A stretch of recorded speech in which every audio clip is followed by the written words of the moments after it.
Present age X and Y అనేది 5:7గా మనకి ఇచ్చాడు. అయితే 10 సంవత్సరాల తర్వాత దాని రేషియో అనేది 7:9గా చేంజ్ అయింది. అయితే ఇక్కడ మనకి ఏమడిగాడంటే ప్రెజెంట్ ఏజ్ ఆఫ్ ఎక్స్ అడిగాడు.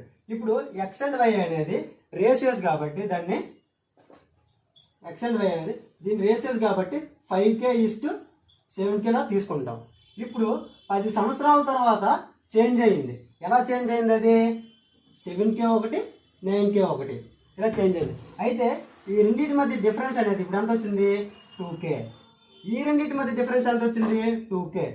ఈ రెండు డిఫరెన్స్ ఈక్వల్గా ఉండేటప్పుడు మాత్రమే మనము దీనికి ఈక్వల్ చేయాలి. సో 2K = 10 అయిందనమాట.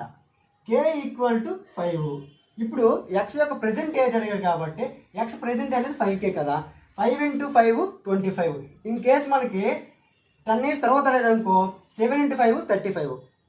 ఇప్పుడు ఓన్లీ ప్రెజెంట్ ఏజ్ అడిగాడు కాబట్టి 5K = 5 × 5 = 25.